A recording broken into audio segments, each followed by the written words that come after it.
Muy bien, hermanos. Saludo a todos con la paz del Señor Jesús. Quiero estar trayendo una palabra de Dios que se encuentra en el libro de Ezequiel 28, livro de Ezequiel 28, que fala sobre lamentação sobre o rei de Tiro, né? Que é uma palavra, né, que fala sobre o Lúcifer. E este versículo 15 que está escrito assim: Perfeito eras nos teus caminhos, desde o dia que foste criado, até que achou iniquidade em ti. Glória a Deus. Que palavra maravilhosa, né? Como todos sabemos, né, que Satanás ele foi expulso do céu, né, porque ele quis ser como Deus. Ele exaltou seu coração e ele se creu, ele achou que ele podia governar como Deus. E é uma palavra que tocou meu coração, porque eu queria trazer essa palavra aqui, ó. Nem todo aquele que me diz Senhor, Senhor, entrará no reino do céu, mas aquele que faz a vontade de meu Pai que está no céu. Muitos dirão, naquele dia, Senhor, Senhor, não profetizamos. Nós em teu nome não expulsamos demônios. Em teu nome não fizemos muitas maravilhas. E então lhes direi abertamente: nunca vos conheci. Apartai-vos de mim, vós que praticai a iniquidade. Aqui diz assim, ó: sobre tudo o que se deve guardar, guarda o teu coração, porque dele procede a saída da vida. Olha que palavra maravilhosa, né? Eu estava leiturando, né, sobre a iniquidade. Interessante que Satanás, ele não era carne e osso. Satanás, ele era, né? Ele era um anjo lá, né? Um querubim. E como que se encontrou iniquidade num querubim, eu pergunto, né? Porque aqui, ó, olha o que está escrito aqui, ó. Porque a lei do Espírito de vida em Cristo Jesus me livrou da lei do pecado e da morte, porque o que era impossível à lei, visto como estava enferma pela carne, Deus enviou seu Filho em semelhança da carne do pecado. Pelo pecado condenou o pecado na carne, para que a justiça da lei se cumprisse em nós, e não andamos segundo a carne, mas segundo o Espírito. Olha o que diz aqui, meus irmãos, em Ezequiel 28. Portanto, assim diz o Senhor Jeová: porquanto consideras o teu coração como se fora o coração de Deus. Então, qual é Jesus Cristo em São João, né? Aqui, Jesus Cristo, São João 3,16 diz assim: porque Deus amou o mundo de tal maneira que deu seu Filho unigênito, que todo aquele que nele crê não pereça, mas tenha vida eterna.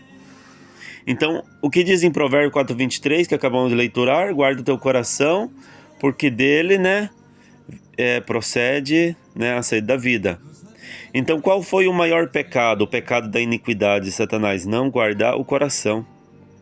Então, muitas das vezes, nós se cremos tão santos porque, como estava lendo aquela palavra, né, como estava leiturando essa palavra aqui, né, dos falsos ensinadores, ali se titula, que então não me expulsamos demônio e tudo. Mas ali fala: praticais a iniquidade. Então, a iniquidade, irmãos, Jesus ele pagou um preço pelos nossos pecados, né? O pecado de adultério, o pecado de fornicação, o pecado de se vestir com vaidade, o pecado de se comportar com vaidade, mas o pecado interno. Por que o pecado interno? A iniquidade, eu sempre dizia nas minhas pregações que a iniquidade era a prática do pecado, mas eu aprendi algo novo com o Espírito Santo, que a iniquidade é aquele pecado que está lá dentro, porque Satanás, ele não pecou carnalmente, porque carnalmente Jesus pagou um preço já pelos nossos pecados. Então, o que Satanás fez? Ele pecou lá dentro, no coração, o espiritual dele ele pecou, porque ele se creu como Deus. Deus deu uma autoridade para ele. Deus deu uma autoridade tremenda, né, para Satanás. Mas o que aconteceu? Satanás, ele elevou o coração dele e ele se creu, ele achou que ele poderia ser como Deus. Ele achou que ele poderia mudar o que já estava feito. Por isso diz ali, né? Considera o teu coração como se for o coração de Deus. Então, qual é a palavra que eu quero deixar hoje para os ouvintes? Que não importa quem você seja, não importa como Deus te use, não importa o tanto de conhecimento bíblico que você tem, mas se no teu coração for encontrado a iniquidade, naquele dia, Jesus vai dizer que não te conhece porque você praticou iniquidade. O que é iniquidade? É aquilo que está dentro. É o coração que tu não guardas. É o coração. Porque aquele que nega a palavra de Jesus, ele vai negar naquele dia. Aqui em Ezequiel, o pecado de Satanás foi só um. Foi iniquidade. Foi o que tinha no coração. Esta é a palavra que eu vos deixo. Espero que possa ter ajudado em algo e que o Espírito Santo de Deus fale melhor em teu coração. Amém?